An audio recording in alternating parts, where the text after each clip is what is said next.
تازه انگارها، ایجاد نویسندگان نهانبین و ژرف پیما، اندیشه های کلیدی در درک معنی زندگی، هستی و راستی و آیین و عنعنه های اجدادی. تازه انگارها، ظهور آفریده های نوین و بهین ادیبان فلک سیر از رادیوی فرهنگ.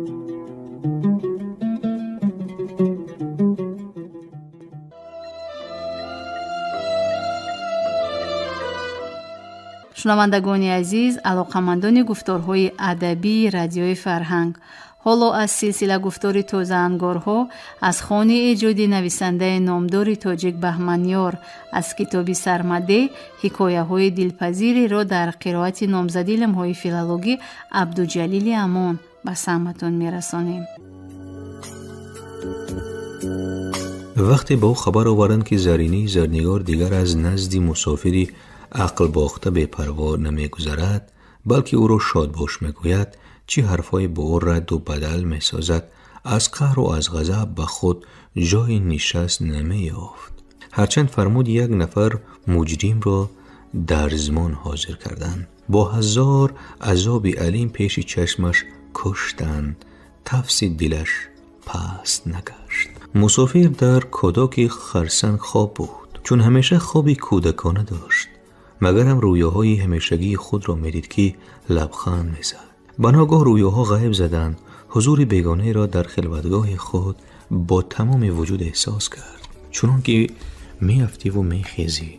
پسان میفهمی که خار شیشه پاره به کف دستت فرو رفته است. چشم کشاد و در روشنی شیرمهتاب بکتاش ولد تیمورتاش را بالای سری خود ایستاده دید. مدت خاموش هم دیگر را خواندند. نهایت بکتاش ولد تیمورتاش گفت: نمیخواهم که به دیوانه کشی بدنام بشوم. مسافر گفت: نشو. بکتاش گفت: میخواهم که تو از ملک من بیرون شوی. مسافر گفت: این جهان ملک خداست و من و تو بنده اوییم. در کتابش نوشته که این ملک از آن اوست. بکتاش گفت: شاه که سایه خداست، منشوری این ملک به نام من نوشته. مسافر گفت: او که به چشم بیناست، به دست گیراست، به پا رواست، به گوش شنواست، سایه چون داشته باشد. بکتاش گفت: آگاه باش مشرک، اگر دیوانه هم باشد نمی بخشد. مسافر گفت: تو هنوزم فارسی را خوب بلد نشده ای، من که شرک نآوردم از منطق حرف زدم. بکتاش گفت: از مغز تیره سخنی تیره بیرون می آید، گپ میلتق که نبود. مسافر گفت: بحثی من تو بحثی گرگ و میش را میماند، جنبست کن. بکتاش گفت: نمیخواهم که به دیوانه کشی بدنام شوم. مسافر گفت: اگر رای چنین داری مرا به حالم گذار. بکتاش گفت: طاقت ندارم که یک نفر گستاخ زنی شرعی مرا نظاره کند و در خیال خود زنا.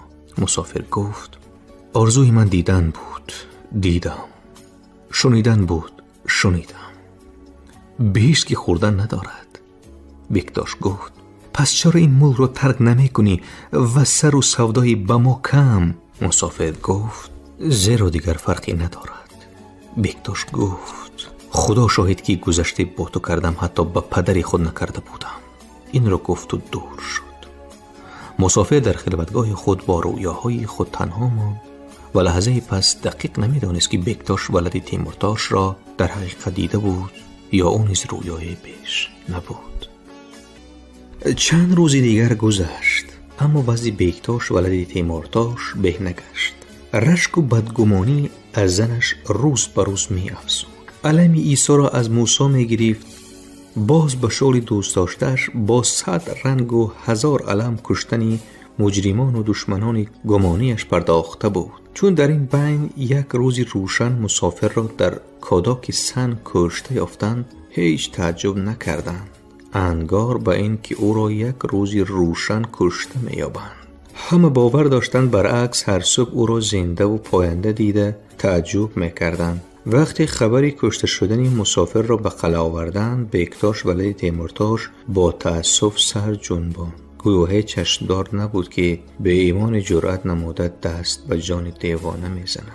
اما خود متوجه بود که این خبر را جنتی چشم و دوزخی جانش چطور میپذیرد. اما زرینه زرنیار این خبر را چنان آرام و بی‌پروا قبول کرد که بکتاش گرنگ ماند. کانی مکر و حیلی دختری میری سخی، خمی زهر و درختی زقمی دختری میری سخی، عالم را لبی آب تشنه برده تشنه می آری دختری میری سخی، مرا ساده و گل پنداشتی دختری میری سخی، با صابونی بکتاش ولد تیمورتاش هنوز جامه نشسته دختری میری سخی.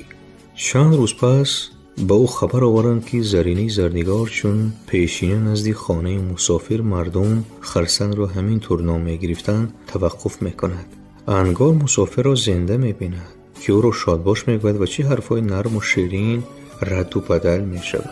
ها چیل نوکری پیشرفت، چیل نوکری پسرفت، 4 تبال با یک آواز گفتند که آره این طور است. ها چیل نوکری پیشرفت، چیل نوکری پسرفت، 4 تبال با یک آواز گفتند که گوشش صدا نداده است، عین حقیقت را شنیده است. بکتاش ولد تیمورتاش نزدیک بود دیوانه شود. دیوانه هم شده بود که شمشیر را آخته کرد. به اندرون در آمد. اول کسی که دید مشاطه زرینه بود، با شمشیر قلم نمود. بعد به خانه خواب زرینه در آمد. زرینه را خوابیده دید. زرینه دید چون مسافر در لب خنده داشت. هر آینه زرینه زرنگار خواب میدید که در باغ پدر با بادپیچی اورنگی باد میخورد. دوگانه ها پیرامونش را حلقه گرفتند و به ناگاه او روی تخت قامت راست میکند. انگشت اشاره بلد میبرد. نگاهی بیمناکی دوگانه ها را میبیند و میخندد و میگوید آرزوی من دیدن بود دیدم، شنیدن بود شنیدم، بهشت که خوردن ندارد. مسافر را خواب میبینی دختری میری سخی، با مسافر مهربان و همزبانی، با من سرد و درشتی دختری میری سخی. بکتاش ولد تیمورتاش اول سری زرینه را از تن جدا کرد، بعد نه خود یاد داشت و نه شمشیر که گوجا را میزد و چی را جدا میکرد. پس از آن شب میری اگمدره دیگر به خود نیامد. گاه تب میگرفتش، همه چیز را از روی خود دور میافکند. گاه دیگر سرما میخورد، همه کورپه ها رویش میافکندند. باز از سردی مینالید و چون صبح خدمتکاران او را با دهانی تا بیخ گوش کج مرده یافتند. آه سبک کشیدند. بابای بهرام روایت میکند و ملا بخاری زاده تصدیق که جسد بکتاش ولد تیمورتاش را 3 ره به خاک سپردند. 3 ره صبح جسد او را از گور بیرون افکنده یافتند. بالاخره نتیجه گرفتند که زمینی اگمدره خونخوار را چون بکتاش ولد تیمورتاش نمیتواند در دل خود نگه دارد. کولال باغشا را فرمودند هم قصد او ستودان ساخت، در کورپه پخت، جسد بکتاش را در ستودان گذاشتند، روی کچاوی اشتر آشنا نهادند. نوکرانی که همراهش آمده بودند بدرقه ساختند و به وطنش راهی کردند. هر دو کلان پیر و جوان از پس قافله او راه را جاروب زدند تا که یاد زشتش روحی منفورش در این مرز نماند. بهمنیار مصنف این قصه تذکر می‌دهد که ما نبودیم، نمی‌دانیم، هر چی شنیدیم همان را میگوییم. شکار دزد. آن روز هوا سرد بود، خیلی سرد. دمدار که برای نگرفتن لیزک خود را ملامت میکرد به برف میغوتید. به فراز غوطا رسند برف کم میشود، خود را تسلا میداد و اما تا فراز راه دور بود. برف شباریده همه را قبای سفید کشیده صلابت بخشیده جلوه میداد. ارنگ تنی لچی غوط و خرسنگ‌های به چشم نمایان در بیهای سیاهی متای سفید را می ماندند. روی کورپه برف نقش به نظر نمی نمود، گویا همه جانورها مرده باشند. سرما سر و رو را چنان می لسید که سگی وفادار صاحبش را ولیکن لیسیدن سگی خود دیگر است و سگی بیگانه دیگر. سرما این دم سگی بیگانه را میموند و سری خود را بیشتر به گردنی پالتاخ است. تفنگی شکاری را برای آنکه نلغزد از کیف گرفته حلقه‌اش را از گردن گذراند. قبلا با این کار را هیچ نمی کرد. تفنگی سیاری باید همیشه آماده باشد. آن روز هوا سرد بود، خیلی سرد. از این رو در باره صیادی حقیقی یا خسکی فکر کردن هیچ معنا نداشت. به او همیشه چنان می نمود که کوه به مردی تنها تضییق می آرد. آدمی بیشریک را به سر خود نمی گذارد. او را مجبور می سازد که همیشه آماده چیزی باشد. از این رو سگ را همراه می گرفت. عجیبش این که در بچگی این چیز برایش ناشناس بود. پروای عالم و آدم نداشتم. پروای عالم و آدم داشت ولیکن فردا را اندیشه نمی کرد. روز را روز می دانست، اما حالا در باره فردا و پس فردا فکر می کند. اگر قبلا به اطراف با 2 چشم نگرد، حالا با 10 چشم می نگریست. توانو زندگی کن. چرا وای به این روز رسید؟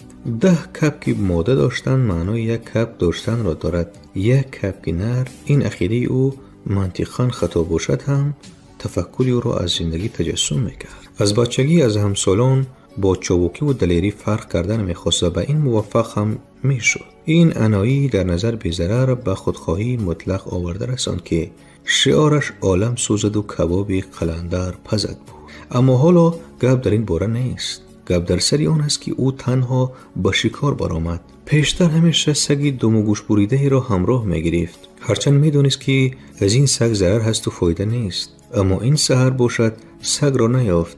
از خنکی به گوشه گرم شاید پناه برده. آن روز هوا سرد بود، خیلی سرد. دمدار که برای نگرفتن لیزک خود را ملامت میکرد تا زانو به برف میغوطید. به فراز رسم برف کم میشود. خود را تسلا میداد او، اما تا فراز هنوز راه دور بود. شنونده های عزیز، یادرس می شویم که شما حکایات را از کتاب سرمدیح نویسنده بهمنیار از سلسله گفتار تازه انگارها در قرائت نامزد علمهای فیلولوژی عبدالجلیل امان از موج رادیوی فرهنگ شنیدید. کارگردان موجی گل یوسفова. انجام گفتار هفتم. شاد و موفق باشید.